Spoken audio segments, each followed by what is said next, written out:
Vamos a la Biblia y busquen por favor el libro de Hechos.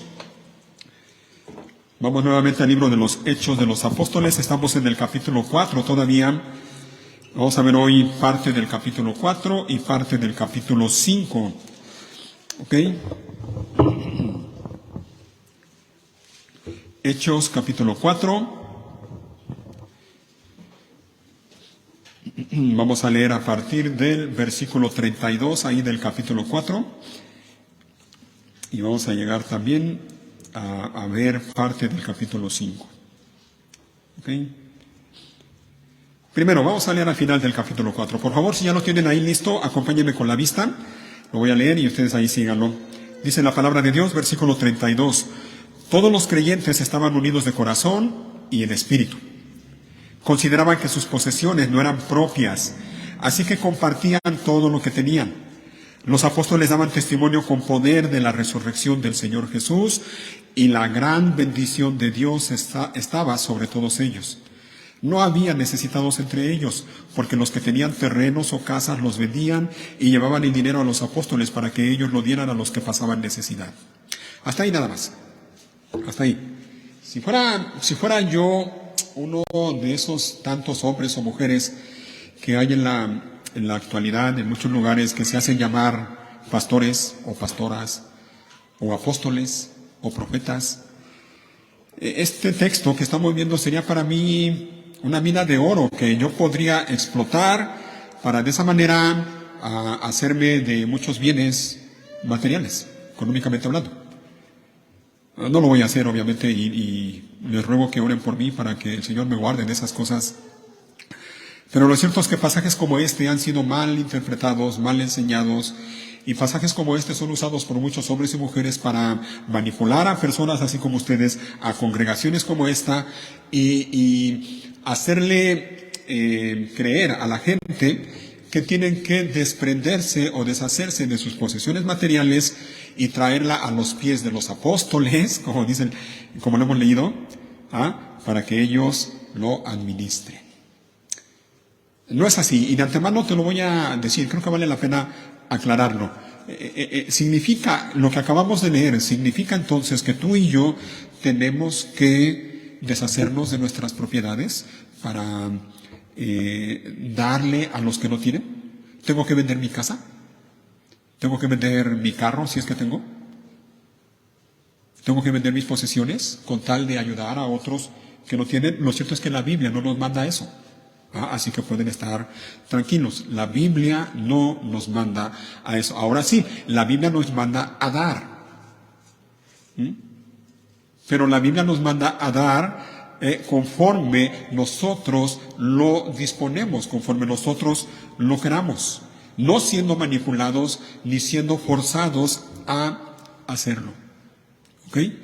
Entonces, por ese lado pueden estar tranquilos. Vamos viendo algunas cosas entonces en este pasaje. La situación en la iglesia de Jerusalén a estas alturas, recuerdan, estamos leyendo desde hace ya varios domingos que comenzamos, prácticamente desde que comenzamos con Hechos, estamos leyendo acerca de los creyentes en Jerusalén. La iglesia que surgió allá en aquel día de Pentecostés, hace 2000 años más o menos, ¿recuerdan? Estamos leyendo de esa iglesia, la primera iglesia cristiana, allá en Jerusalén. La situación a estas alturas ya en el texto que hemos leído, la situación ya lo vieron ustedes. Había hermanos en aquel entonces en la iglesia que tenían todo lo necesario para vivir y de hecho tenían un poco más. No les faltaba nada, tenían lo necesario y les sobraba, tenían un poco más. Pero al mismo tiempo había hermanos en la misma iglesia, había hermanos con necesidad económica, que no tenían ni siquiera lo necesario para vivir. Así que a grandes rasgos la situación era esta. Había hermanos que tenían de sobra, tenían lo suficiente y de sobra, y había hermanos a los que les faltaba. Los dos grupos de personas allí, en la iglesia, en la congregación, revueltos unos con otros. Ahora, mira, Déjame recordar tantito de lo que hablábamos la semana pasada. La semana pasada hablábamos acerca del sufrimiento, ¿recuerdan? Para los que estuvieron presentes, acerca del sufrimiento. El sufrimiento es parte de la vida cristiana. Una de las cosas que mencionamos ya casi al final de la predicación de la semana pasada es que Dios es soberano. Y aún cuando pasamos tiempos de aflicción, de lucha, de pruebas, de sufrimiento, aún en esas situaciones, cuando las cosas en tu vida pudieran parecer bien oscuras, bien negras, donde no ves la salida, aún en esas situaciones podemos confiar que Dios tiene el control. A Dios nada se le escapa de las manos. ¿Ah? Aunque a ti te parezca que la situación está bien complicada, bien difícil, y aunque no entiendas por qué Dios permite lo que estás pasando en tu vida, lo cierto es que Dios sabe lo que hace. Muchas veces nosotros no lo vamos a saber, pero Dios sabe lo que hace. Bueno, hablando de la soberanía de Dios, esto que estamos viendo, hermanos, en este pasaje, tiene que ver también con la soberanía de Dios. Dios es absolutamente soberano en todos los lugares, en todas las circunstancias. Ajá.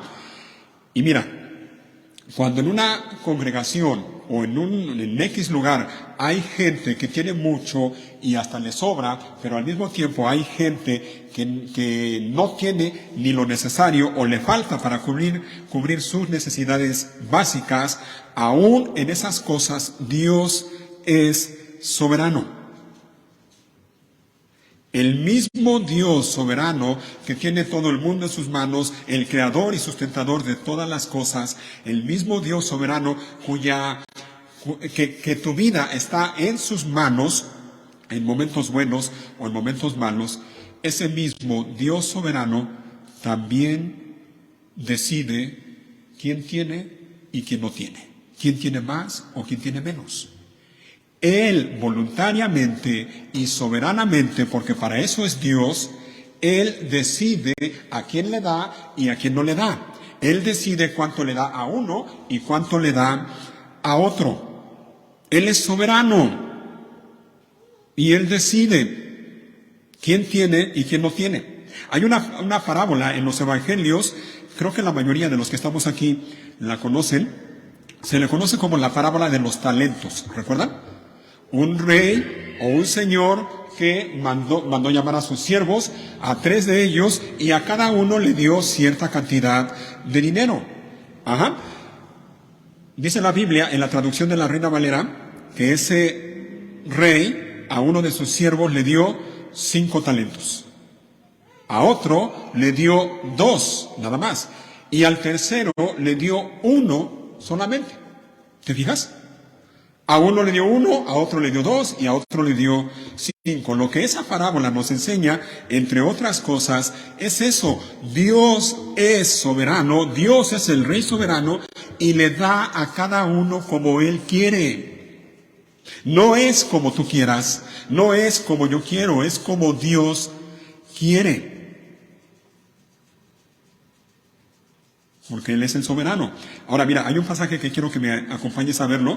En el Antiguo Testamento, en el primer libro de Samuel, para los que todavía no saben bien cómo están, exactamente después de Ruth, que leímos hace rato, después de Ruth está el primer libro de Samuel.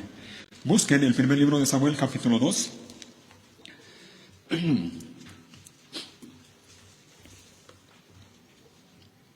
Primer libro de Samuel, capítulo 2. ¿Recuerdan a Ana, la madre de Samuel? Ella le pidió a Dios un hijo, el Señor se lo concedió. Cuando el Señor le concedió su petición, ella hizo una oración, dándole gracias a Dios y adorando a Dios. Y en medio de su oración, fíjate lo que ella dice, lo que ella reconoce. Primero de Samuel, capítulo 2, versículo 6. Capítulo 2, versículo 6. Recuerda, es Ana la que está hablando, está orando, de hecho. Y mira lo que ella reconoce. 2, versículo 6. El Señor da. Ahí te va, mira. El Señor da. ¿Qué cosa? Tanto la muerte como la vida. A unos baja la tumba y a otros levanta. El Señor hace a algunos pobres y a otros ricos. A unos derriba y a otros levanta. Ese es Dios. Ese es nuestro Dios. El Dios al que adoramos, como cantábamos hace un rato, todopoderoso y soberano. Y yo me pregunto cada vez que cantamos letras como esa, ¿de veras sabemos lo que estamos cantando?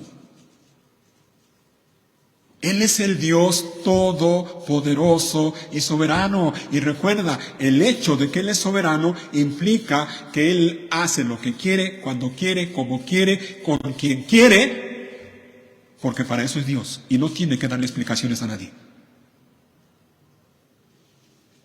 Él es Dios.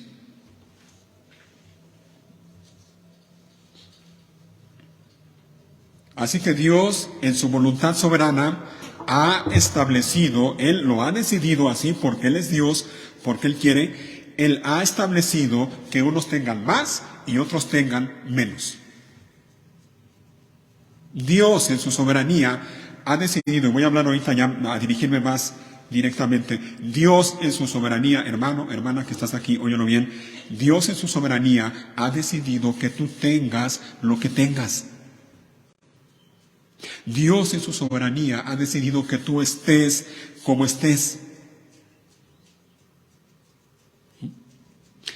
Y Él en su palabra, Él manda, óyelo bien, que tú estés contento con lo que tienes. Conténtate con lo que Dios te da. La voluntad de Dios es que tengas lo que tienes. Tienes lo que tienes porque esa es la voluntad de Dios para ti. Conténtate con lo que Dios te da. Ahora, esto debe de provocar en nosotros una señal de alarma, de advertencia. Y ahí te va. Cuidado, mi hermano, hermana, cuidado con la envidia. Cuidado con la codicia. Cuidado con los celos. Cuidado con el descontento. Cuidado con la molestia, o peor aún, cuidado con la amargura. Cuidado con mirar con malos ojos a aquellas personas que tienen más que tú, o que tienen una casa más grande y bonita que tú, o un carro más nuevo y bonito que tú, o una esposa más bonita que tú, o una familia más bonita que tú. Cuidado. Cuidado con la envidia. Cuidado con la gente que usa ropa más cara que tú. O más bien con la envidia hacia la gente que usa ropa más cara que tú.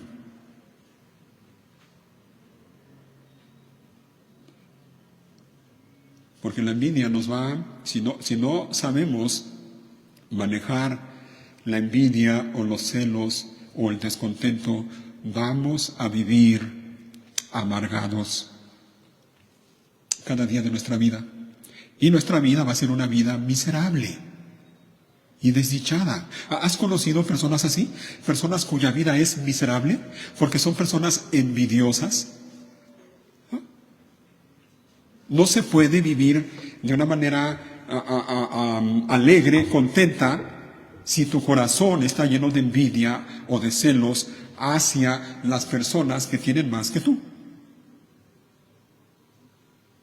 Así que el Señor nos ayude y nos guarde de estas cosas. Ahora miren, estaba yo pensando en esto y con respecto a nuestra iglesia. Hermano, hermana, óyelo bien, hablando otra vez de la soberanía de Dios, nosotros no estamos fuera ni de la voluntad de Dios ni de la soberanía de Dios. Y lo que debemos hacer tú y yo como miembros de esta iglesia es estar contentos con lo que Dios nos da. Y estar convencidos de lo que Él ha dicho en su palabra. No te dejaré ni te desampararé. Sí, no tenemos un lugar en donde congregarnos, un lugar propio, no lo tenemos. Pero ahora tenemos un techo bajo el cual protegernos del sol y podemos estar aquí congregados. Ya no tenemos las comodidades que teníamos en el templo donde estuvimos congregándonos hasta el domingo pasado. Pero estamos aquí. Y lo mejor que podemos hacer tú y yo es estar contentos con lo que Dios nos permite tener y no sentir envidia por otras congregaciones a las cuales el Señor, porque Él quiere, les da más y les permite tener más. No es motivo de vergüenza, hermanos, no es motivo de vergüenza no tener un lugar en donde congregarnos. Y lo digo por si acaso. ¿Saben lo que sí es motivo de vergüenza? Me acordaba yo y estaba meditando lo que el apóstol Pablo le dice a Timoteo, allá en su segunda carta a Timoteo: procura con diligencia presentarte a Dios aprobado, como obrero que no tiene de qué avergonzarse, que usa bien la palabra de Dios. ¿Sabes qué es lo que a una iglesia debe darle vergüenza? Que la palabra de Dios se malinterprete, se enseñe de manera incorrecta y se diga lo que Dios no dice. Eso sí debe ser motivo de vergüenza para cualquier pastor o cualquier iglesia. Pero el hecho de no tener un lugar en donde congregarnos, porque así Dios lo ha querido, hermanos, eso no es motivo de vergüenza. Gracias a Dios porque nos permite, en esta iglesia nos permite mantenernos fieles a Él y fieles a su palabra. Gracias a Dios porque podemos decir que somos una iglesia donde se enseña y se predica la palabra de Dios fielmente. Y no estoy diciendo que yo sea el mejor de los predicadores. No, es que por la gracia de Dios, Dios nos ha permitido mantenernos así. Así que lo que podemos hacer es seguir confiando en Dios, contentos con lo que Él nos da, y decirle: Señor, ayúdanos para mantenernos fieles a ti y fieles a tu palabra. Y más aún, podemos orar y te ruego que ores por esto. Ora para que el Señor levante, para que el Señor llame de en medio nuestro. Y aquí tenemos frente a mí algunos jóvenes, allá está Sergio, allá está Gustavo, y hay más que bien podrían ser usados por Dios como instrumentos en sus manos, para que ya sea que en esta iglesia o en otro lugar, ellos también prediquen y enseñen la palabra de Dios fielmente. Ora, ora.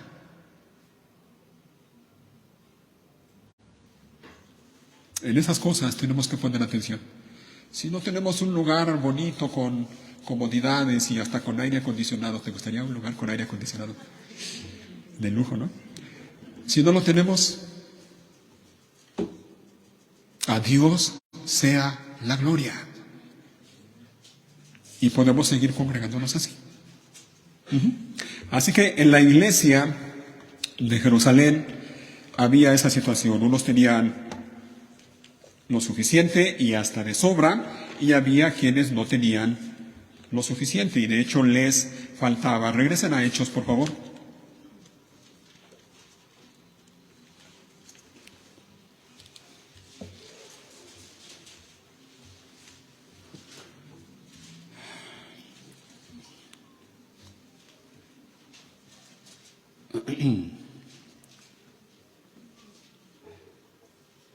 La situación de la iglesia era esa. Había muchos hermanos en necesidad, pero, dice el versículo 32, todos los creyentes estaban unidos de corazón y en espíritu. Consideraban que sus posesiones no eran propias, así que compartían todo lo que tenían. ¿Te digas? Allí está. Vimos entonces la situación de la iglesia y estamos viendo la solución a esa situación. Todos los creyentes estaban unidos de corazón y en espíritu. Consideraban que sus posesiones no eran propias, así que compartían todo lo que tenían. ¿Te fijas? Esos creyentes de allá de Jerusalén, de hace 2000 años, ellos sabían que el mismo Dios soberano, que a unos da más y a otros da menos, ese mismo Dios manda también soberanamente que los que tienen más ayuden a los que tienen menos. ¿Te fijas? Esa es la voluntad palabra de Dios. Los que tienen más deben ayudar a los que tienen menos. Ahora mira, aquí creo que vale la pena una nota de aclaración, porque también hay algunos, y por no decir muchos, que dicen, miren, aquí tenemos las raíces o los principios del comunismo.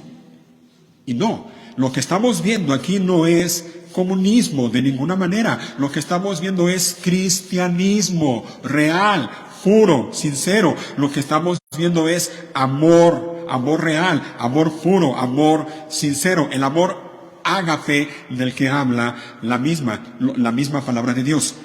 No es comunismo. Mira, el comunismo, hasta donde yo entiendo, el comunismo básicamente dice, lo tuyo es mío y de todos.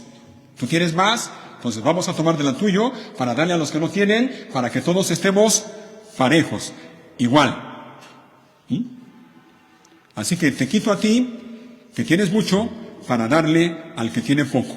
Y así la condición económica de todos está pareja, está nivelada. Eso es lo que dice el comunismo. Pero el amor de Dios mueve a los cristianos a interesarse sinceramente por las necesidades de otros. Si el comunismo dice, lo tuyo es mío, el cristianismo dice, lo mío es tuyo. ¿Ves la diferencia? Lo mío es tuyo. Eso es amor, amor a Dios y amor al prójimo. Así que lo que vemos aquí es a creyentes, verdaderos creyentes, movidos por el Espíritu Santo. Vemos aquí a verdaderos creyentes llenos del Espíritu Santo. Y esto nos enseña algo con respecto a la vida cristiana. Mira, los verdaderos creyentes en quienes mora el Espíritu de Dios, ellos van a amar realmente, sinceramente, y van a preocuparse sinceramente por aquellos que tienen necesidad. Aquí en la iglesia tenemos un ministerio que tú ya lo conoces, cada semana lo recordamos, Ministerio Dorcas, y ya sabes en qué consiste. Pero déjame decirte una cosa, el verdadero amor, el verdadero cristianismo va muchísimo más allá que solamente traer 1 kilo de azúcar o un paquete de sopa. Es interesarse realmente por aquel hermano o hermana que tiene necesidad. Qué bueno que puedes traer 1 kilo de azúcar, qué bueno que puedes traer un paquete de sopa. Siga haciéndolo. Pero no te conformes nada más con eso. Si ves que un hermano de tu iglesia, de tu familia en la fe, tiene una necesidad, si por casualidad te enteras que el hermano fulanito o la hermana fulanita tiene un problema, tiene una necesidad, no te quedes con los brazos cruzados. No nos quedemos, me incluyo yo, no nos quedemos con los brazos cruzados. Y hagamos algo. Haz algo. Hay muchas cosas más que se pueden hacer. Aparte de traer nada más 1 kilo de azúcar o un paquete de sopa. Ama. La persona llena del Espíritu Santo ama genuinamente, ama desinteresadamente y ve la manera de ayudar y de suplir las necesidades de aquel hermano o hermana que está así, en necesidad. Así que mira, en realidad la situación que estamos viendo allá en la iglesia de Jerusalén, la situación en realidad era esta, versículo 14 y 15. Ahí en el capítulo 4, les dije 14, no es 14, es 34. 34, aquí lo anoté mal en mi bosquejo, pero es versículo 34. Dice así, no había necesitados entre ellos. ¿Por qué? Porque los que tenían terrenos o casas los vendían y llevaban el dinero a los apóstoles para que ellos lo dieran a los que pasaban necesidad.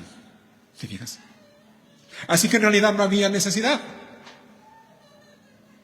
Porque aquellos que tenían más, al darse cuenta de la necesidad de otros, ellos, de manera voluntaria, desinteresada, con amor sincero, se desprendían de sus propiedades, las vendían y el dinero que recibían por esas propiedades lo ponían a los pies de los apóstoles, no para que los apóstoles se dieran la buena vida, una vida de lujos y trajeran coches de moda o de lujo y ropa también de diseñador. No, ellos lo administraban sabiamente y lo repartían a cada uno según su necesidad. Por cierto, hermano, hermana, ora para que en esta iglesia ese dinero que se recoge cada semana sea administrado sabiamente. Ora por las personas que administran ese dinero. Y también, por cierto, para los que no lo sepan, ese dinero que depositamos ahí, ese dinero que tú depositas, yo no lo toco. Hay hermanos que se encargan de contarlo, de depositarlo en el banco y de llevar a cabo todo lo que se tenga que hacer. Ora por ellos, por favor. Ora por ellos para que el Señor les dé sabiduría y también sepan administrarlo de manera correcta. La situación entonces en la iglesia de Jerusalén era esta.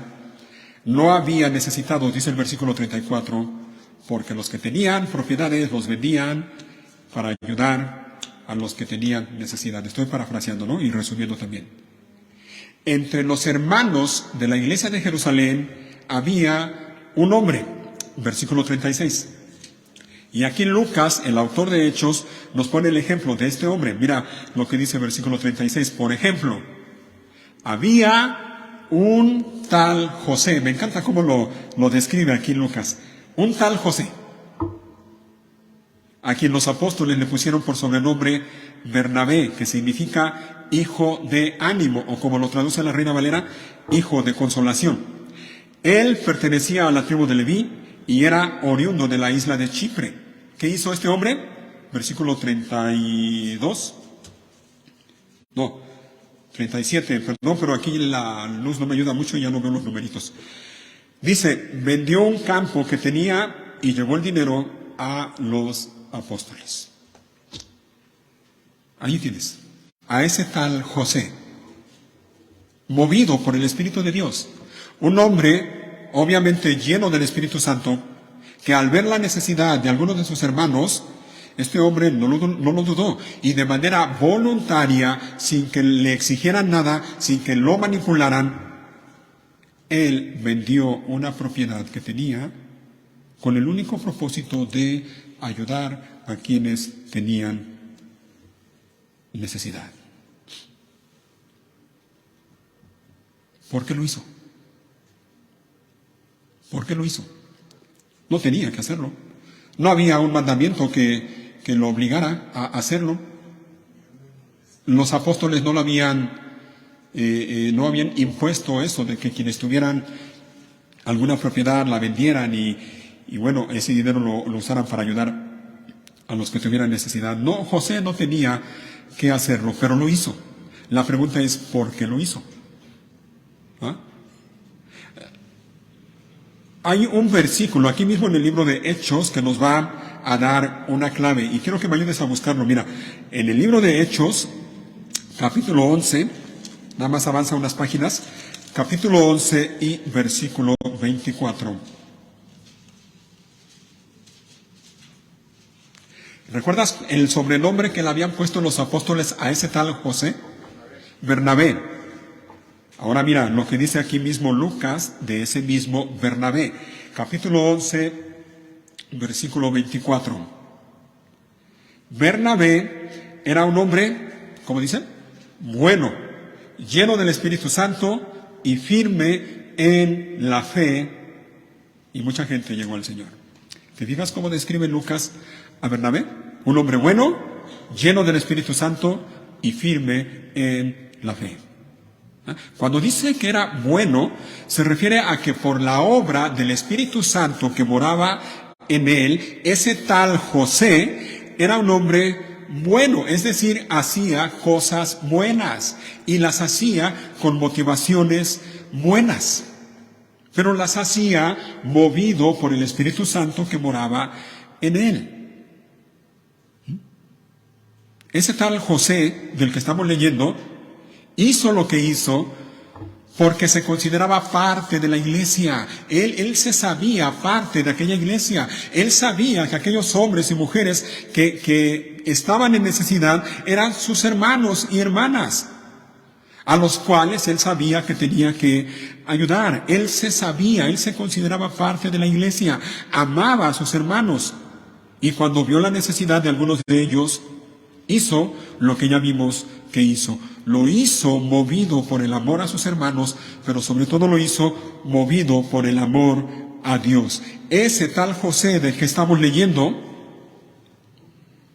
no buscaba lo suyo, y eso te lo puedo asegurar. Él no buscaba lo suyo, no vivía ensimismado, no. Él estaba dispuesto a compartir lo que Dios le había dado. Él estaba dispuesto a desprenderse de lo suyo para ayudar y para bendecir a otros. Ese tal José hizo lo que hizo porque consideraba que sus posesiones no eran propias. ¿Recuerdan lo que dice allí el versículo 32? Dice que aquellos creyentes consideraban que sus posesiones no eran propias. ¿Te fijas? Consideraban que sus posesiones no eran propias. Y en esa situación estaba ese tal José del que estamos leyendo. Él consideraba que lo que tenía no era suyo al final. Él sabía que eso que tenía en última instancia le pertenece o le pertenecía a Dios.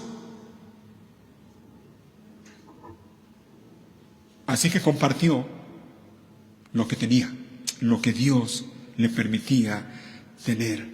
Él sabía que las cosas terrenales son solo eso, cosas terrenales. Él no estaba aferrado a las cosas terrenales, porque sabía que en un tiempo él ya no iba a estar aquí en la tierra, se iba a ir y todo lo terrenal que pudiera tener se iba a quedar aquí. Él, ese tal José, tenía la mirada puesta en lo más importante. ¿Sabes dónde? En las cosas de arriba, no en las de la tierra. Por eso es que él pudo hacer lo que hizo. Por eso es que él quiso hacer lo que hizo. Porque, repito, no estaba aferrado a las cosas terrenales. Pero ese tal José del que estamos leyendo, ese tal José hizo lo que hizo movido por la fe. Acabamos de leer que era un hombre lleno del Espíritu Santo y firme en la fe. Así que lo que hizo, lo hizo movido por la fe. Y así como Moisés, ¿recuerdan cómo dice la Biblia de Moisés allá en Hebreos 11? Así como Moisés rehusó llamarse hijo de la hija del faraón, así ese tal José rehusó aferrarse a las posesiones terrenales. ¿Sabes por qué? Porque igual que Moisés, él tenía la mirada puesta en el galardón. Él tenía la mirada puesta en la gran recompensa que recibiría de parte de Dios cuando estuviera en su presencia. Él actuó con fe. E igual que Abraham, que también se menciona allí en Hebreos 11, igual que Abraham, ese tal José esperaba con confianza una ciudad de cimientos eternos, una ciudad diseñada y construida por Dios. Ese tal José estaba en la tierra, pero no era de la tierra. Él sabía que era un ciudadano del reino de los cielos. Y su mirada, sus motivaciones, sus intenciones, sus propósitos estaban no en la tierra, estaban en Dios. Por eso es que él pudo hacer lo que hizo. Y yo creo que es buen momento para preguntarte a ti que estás aquí en este momento, ¿en dónde están tus intereses?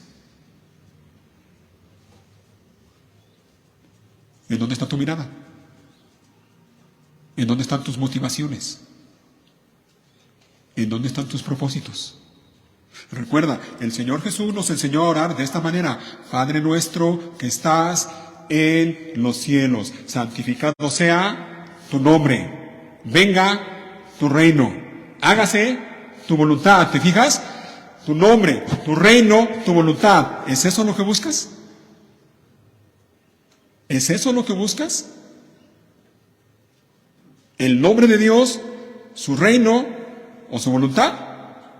O buscas lo tuyo, o buscas que tu nombre sea reconocido, buscas que se haga tu voluntad, buscas estar tú bien plantado en tu reino pequeñito, que aunque tú creas que es muy grande, no es absolutamente nada.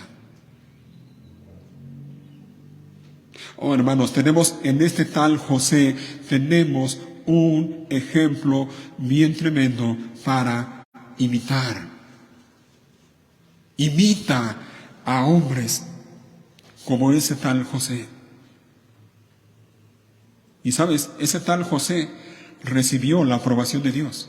Lo que hizo fue del agrado de Dios. Y tú dirás, ¿y cómo sabe eso, pastor? Sencillamente porque quedó registrado aquí en la palabra de Dios lo que este hombre hizo. Y no solo recibió la aprobación de Dios, recibió la aprobación de las personas a su alrededor, porque los apóstoles, al ver su bondad, al ver la disposición que tenía para ayudar a otros, entonces decidieron ponerle ese sobrenombre. No era un apodo, no era algo con lo cual se burlaran de él, no, era algo para reconocerlo. Dejaron de llamarlo José y entonces lo comenzaron a llamar hijo de ánimo, hijo que anima a otros, hijo que consuela a otros. ¿Te fijas?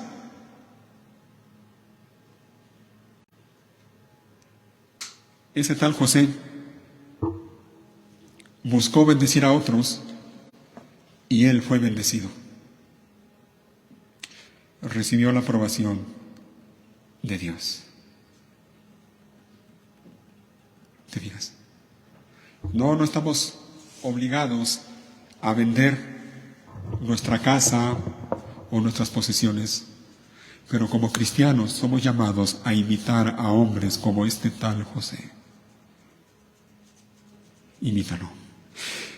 Pero en este pasaje que estamos viendo tenemos también otro ejemplo. Ya no es un ejemplo positivo, digno de imitar, ahora es un ejemplo negativo, digno de evitar. Evita actitudes como lo que vamos a ver enseguida. Capítulo 5, versículo 1.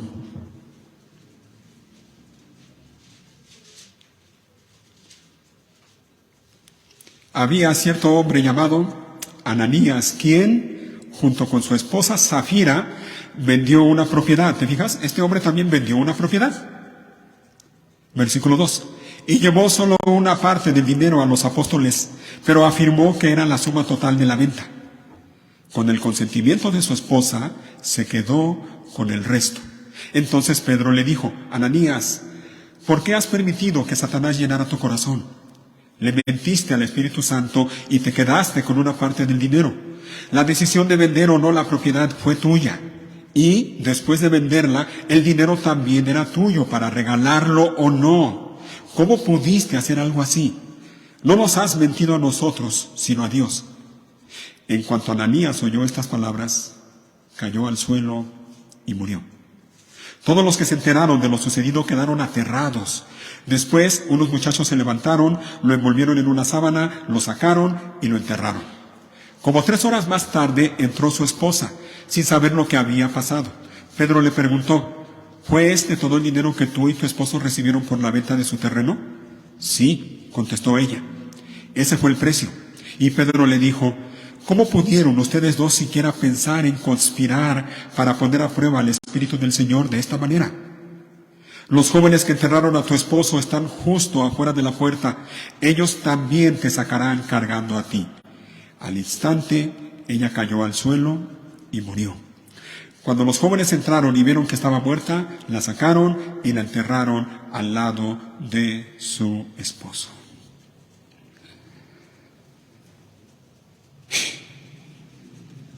Ahí está. ¿Cuál fue el problema con este hombre? Ananías. Y también con la complicidad de su esposa. ¿Cuál fue el problema? O dicho bien claramente, ¿cuál fue el pecado de este hombre? ¿Que se quedaron con parte del dinero? El problema, el pecado no fue que se quedaron con parte del dinero. De hecho, tenemos que verlo así. Miren, el problema no fue el dinero. Si lo que ese matrimonio quería era dinero, lo último que hubieran querido hacer era vender su propiedad para luego dar dinero a otras personas. No, el problema no era el dinero. Si lo que hubieran querido era dinero, ellos hubieran tramado un plan, se las hubieran ingeniado para que los apóstoles les dieran dinero también a ellos. Pero no fue así. El problema, el pecado de este hombre no fue que se quedó con parte del dinero. El problema fue que llevó, dice el versículo 2, solo una parte del dinero a los apóstoles, pero afirmó que era la suma total de la venta. Ese fue el problema. Llevó solo una parte y cuando le preguntaron si era todo, él afirmó que era la suma total de la venta. Así que ¿cuál fue su pecado? Mentira, ya lo dijeron por ahí, mentira. Y mentira descarada, descarada.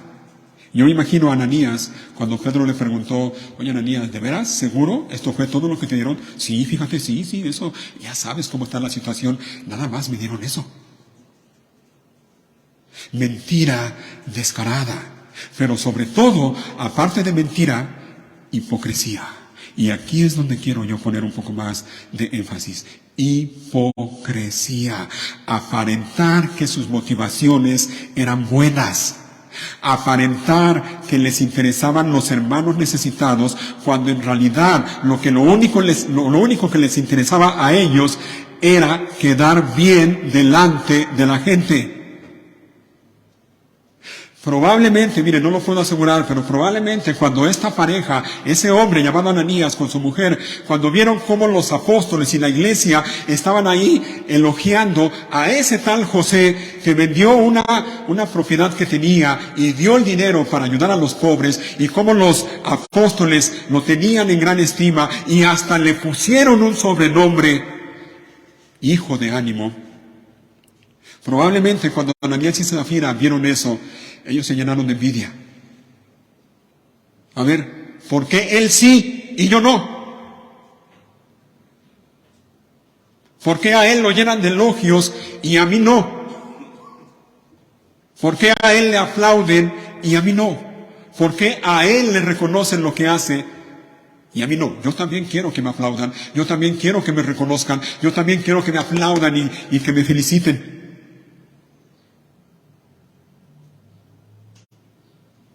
Lo que hicieron esta pareja, lo hicieron por motivaciones equivocadas. No les interesaba para nada la necesidad de los hermanos pobres.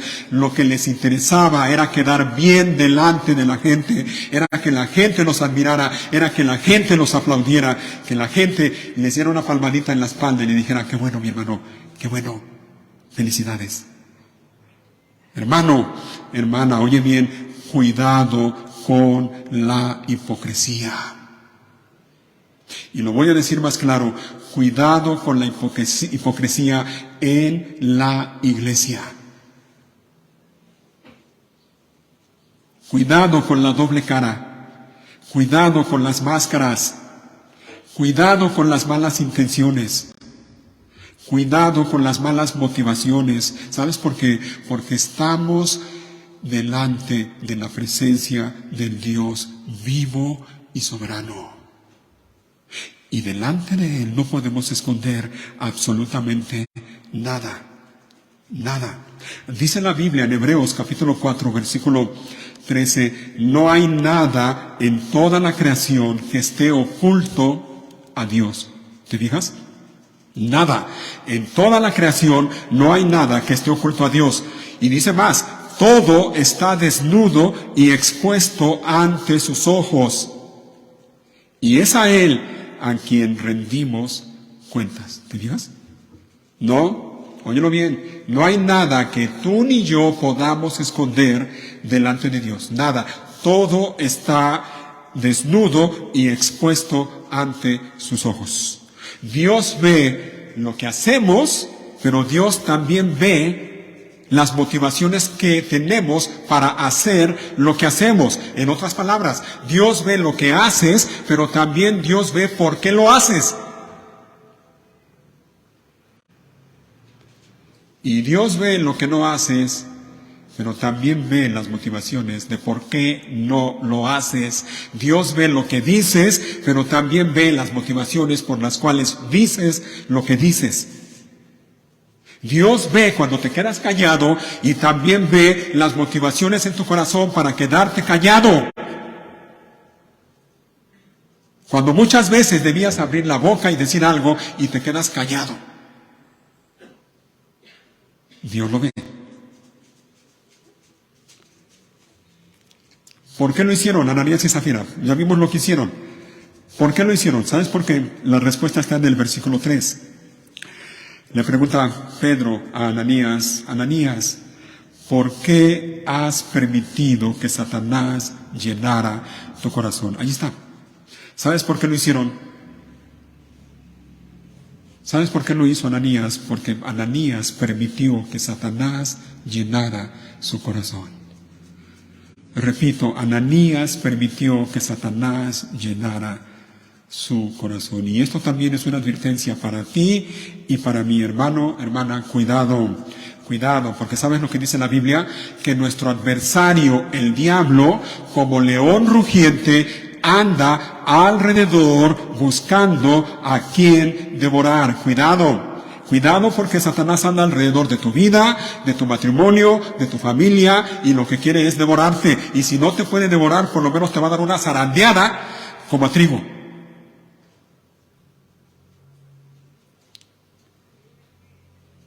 Cuidado, hermano, cuidado, hermana. Mira, o eres lleno del Espíritu Santo, igual que ese tal José, o le vas a dar lugar al diablo. Y vas a permitir que Satanás llene tu corazón. Y si eso pasa, lo digo una vez más, tu vida va a ser una vida miserable, una vida desdichada. Miren, hermanos, no necesitamos, óiganlo bien, no necesitamos participar en una misa satánica para darle lugar al diablo. No necesitamos hacer eso. Cuando hacen lo mismo que hizo Ananías y Zafira, le estás dando lugar al diablo. Cuando guardas enojo en tu corazón hacia otra persona, le estás dando lugar al diablo. Cuando guardas rencor, odio hacia otra persona, le estás dando lugar al diablo. Cuando no quieres perdonar, le estás dando lugar al diablo. Cuando permites que tu enojo dure más de un día, 2 días, 3 días, una semana, un mes, le estás dando lugar al diablo. Esposos y esposas que están aquí, háganlo bien.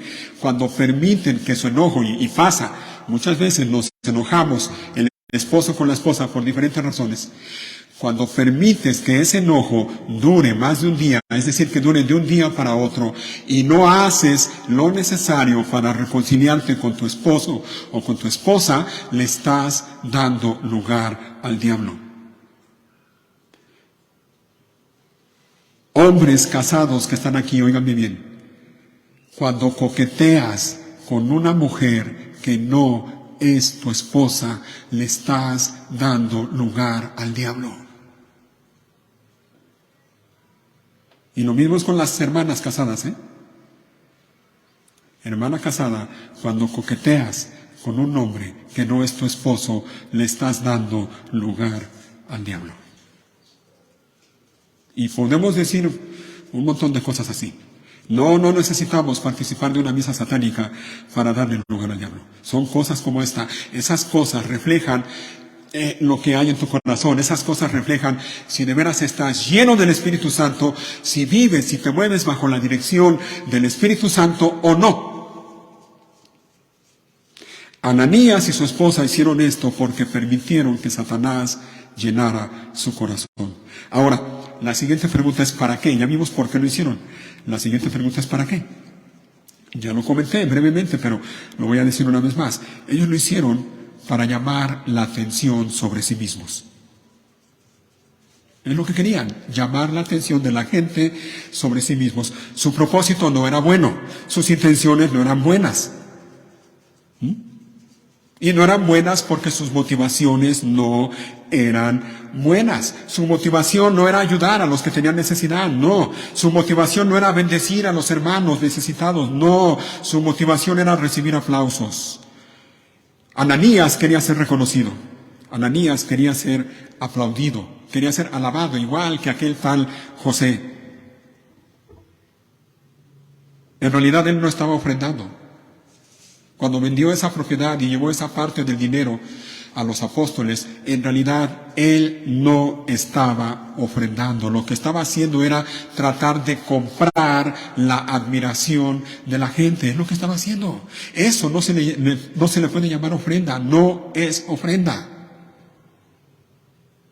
Y lo mismo pasa con nosotros, hermanos. Cuando hacemos algo para recibir algo a cambio, no podemos decir que estamos ofrendando o que estamos sirviendo. No. Lo que estamos haciendo es tratar de comprar algo. Igual que cuando vas a la tienda, llegas allá al mostrador, dejas una moneda, un billete y a cambio te llevas un artículo.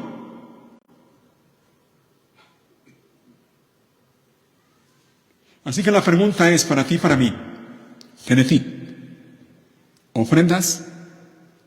¿De veras ofrendas? ¿Sirves? ¿De veras lo haces con motivaciones correctas o no? Hermano, hermana que estás aquí, ¿cuáles son tus motivaciones? ¿Qué es lo que te mueve a hacer lo que haces? ¿Qué te motiva a estar aquí cada semana? ¿Por qué haces lo que haces? Y mira, a los demás los puedes engañar. Y yo estoy casi seguro que Ananías y su mujer engañaron a la mayoría de los hermanos de la iglesia allá en Jerusalén. Ah, míranos también, Ananías y Zafira vendieron la propiedad y trajeron el dinero para ayudar a los pobres. Pudieron haber engañado a la gente, pero a Dios no lo engañaron. Hermano, hermana, ¿cuáles son tus motivaciones? Piénsalo, esto es serio, piénsalo. Y te ruego que lo pienses, no nada más ahorita, piénsalo a lo largo de la semana.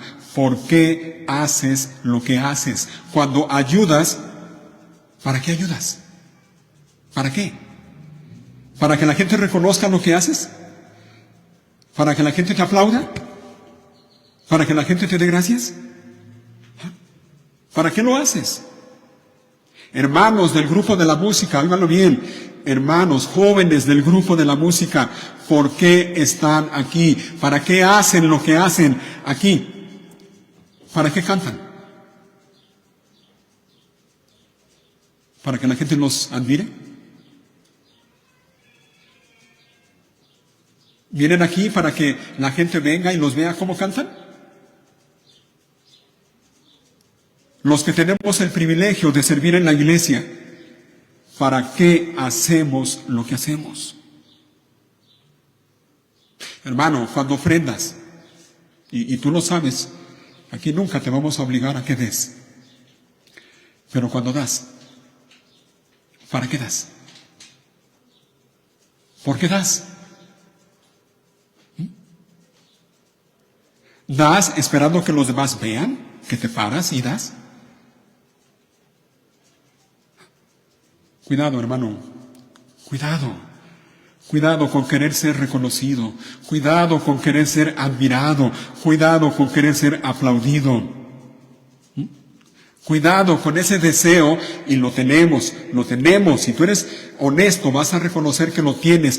Cuidado con ese deseo de que la gente vea lo que haces, de que la gente sepa lo que haces y que la gente te aplauda por lo que haces.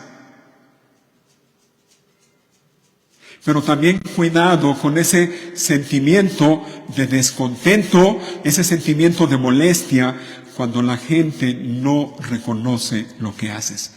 ¿Te ha pasado?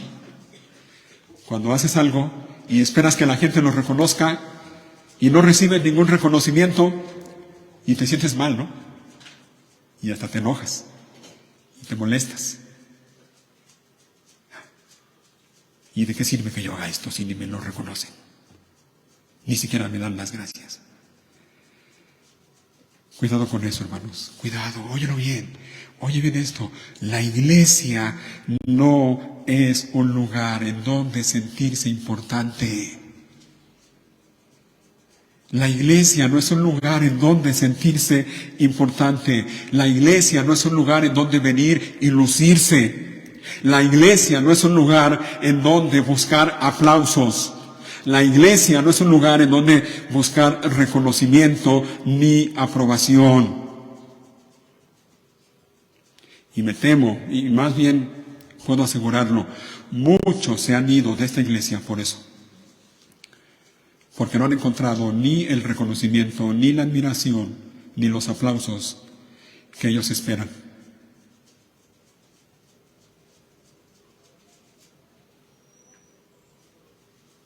Así que cuidado con las motivaciones de tu corazón. No te engañes. Dice la Biblia ya en Gálatas, Dios no puede ser burlado. A Dios no lo puedes engañar. De Dios no te puedes burlar. No puedes, óyelo bien, no puedes. A los demás los puedes engañar. De los demás te puedes burlar. Pero de Dios no puedes hacerlo. No te engañes. No puedes engañar a Dios.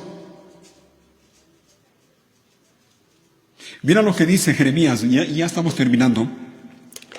Buscan en el Antiguo Testamento Jeremías, capítulo 17, un versículo que muy conocido, Jeremías 17. Y quiero leerlo en esta traducción que estamos usando. Y nada más es para que quede bien claro lo que estamos viendo. Jeremías 17, versículo 9. Jeremías 17, 9. Dice el Señor, el corazón humano es lo más engañoso que hay. ¿Te fijas? Para aquellos que dicen, no te preocupes, tú solo sigue lo que tu corazón te diga. Cuidado con eso, ¿eh? El corazón humano es lo más engañoso que hay y extremadamente perverso. ¿Quién realmente sabe qué tan malo es? Pero yo, el Señor, óyelo, investigo todos los corazones y examino las intenciones secretas. ¿Te fijas? Yo, el Señor. No, de Dios no te puedes burlar. A Dios no lo puedes engañar. Dios sabe lo que haces. Dios ve lo que haces, pero también ve las motivaciones por las que haces lo que haces. Regresen a Hechos y vamos ya a los minutos finales. Hechos 4. Hechos 5, estamos ya en el capítulo 5 y versículo 11. ¿Qué pasó con la iglesia cuando vieron lo que sucedió con aquella pareja? Dice, gran temor se apoderó de toda la iglesia y de todos los que oyeron lo que había sucedido. Gran temor. ¿Cómo hubieras reaccionado tú?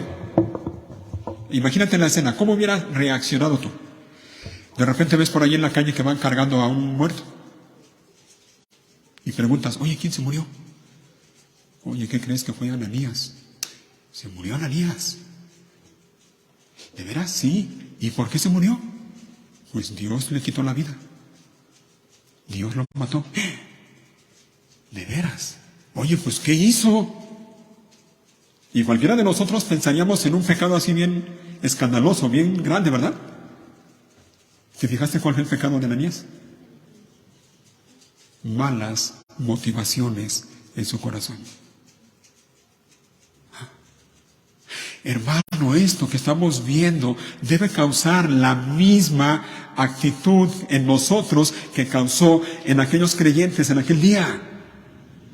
Hermanos, esta es una advertencia de parte de Dios para ti y para mí, para nosotros. Y la advertencia es esta: teme a Dios. Teme a Dios. Y no estoy diciendo que le tengas miedo, no.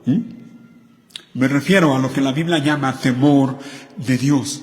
El temor de Dios, mira, dicho de manera breve, el temor de Dios es vivir cada día, cada instante, en cualquier lugar en donde estemos, con una actitud de respeto, de reverencia hacia Dios, al saber que su mirada está sobre nosotros en todo momento y en todo lugar.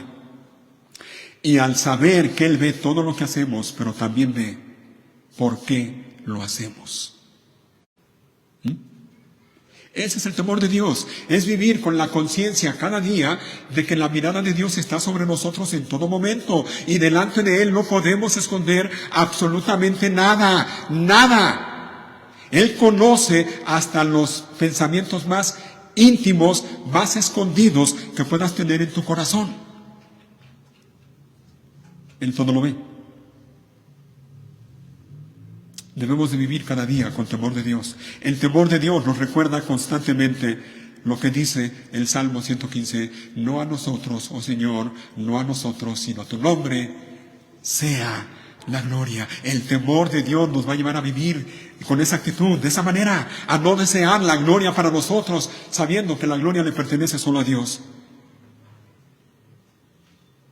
El temor de Dios nos va a llevar a vivir cada día conscientes, así como David dice en el Salmo 139, ¿a dónde me iré de tu presencia? ¿En dónde me esconderé de tu espíritu? No puedo. No puedo. Dice David en ese Salmo, pues aún no está la palabra en mi boca, y he aquí, Señor, tú la sabes toda. Todavía no abro mi boca para hablar y tú ya sabes lo que voy a decir. El temor de Dios nos lleva a negarnos a nosotros mismos, es decir, a no vivir de una manera egoísta, buscando el reconocimiento o la admiración o los aplausos de la gente. El temor de Dios no nos aleja de Dios, al contrario, el temor de Dios nos acerca a Dios con la actitud correcta, de modo que podamos decirle sinceramente, así como David, Señor, examíname. Examíname, oh Dios, y conoce mi corazón. Señálame cualquier cosa en mí que te ofenda. Una persona temerosa de Dios va a orar de esa manera. Señor, examíname y señálame cualquier cosa que te ofenda. Pero sobre todo, el temor de Dios nos mueve a seguir el ejemplo de nuestro bendito Señor y Salvador, Cristo Jesús. En una ocasión, el Señor Jesús, hablando con los líderes religiosos de Israel, confrontándolos a ellos, porque esos hombres, ¿recuerdas? Esos hombres se caracterizaban por eso. Ellos buscaban la aprobación de la gente. Ellos amaban, ¿recuerdan cómo dice el Señor Jesús en Mateo 23? Ellos amaban los primeros lugares en las sinagogas, porque eran lugares de prestigio. Porque eso implicaba que la gente los reconociera como maestros, como doctores de la ley. Hablando con ellos en una ocasión, el Señor Jesús les dijo, yo no busco la gloria de los hombres. La Nueva Traducción Viviente dice, la aprobación, le dice Jesús a estos hombres, la aprobación de ustedes no significa nada para mí. Y enseguida les dice, con razón les cuesta creer, pues a ustedes les encanta honrarse unos a otros, pero no les importa la honra que proviene del único que es Dios. ¿Te fijas? Hay gente así, que les encanta honrarse o recibir honra de otras personas, pero no les importa para nada la honra que pueden recibir solo de Dios. Hermanos, el temor de Dios nos va a ayudar a buscar la aprobación de Dios, no la de la gente. El temor de Dios nos va a ayudar a buscar la aprobación de Dios y no la de la gente. ¿Y sabes qué? La única manera de obtener la aprobación de Dios es estando en Cristo Jesús. No hay otra manera. Así que si tú no estás en Cristo, la exhortación es la misma de siempre. Arrepiéntete, ven a Cristo en arrepentimiento y fe, y de esa manera, y solo de esa manera, vas a tener la aprobación de Dios. No te afanes, no busques la aprobación de la gente. Busca la aprobación de Dios. Y cuida tus motivaciones. Que lo que hagas, lo que digas, lo hagas y lo digas con motivaciones correctas. ¿Ok? Vamos a orar. Pónganse de pie, por favor.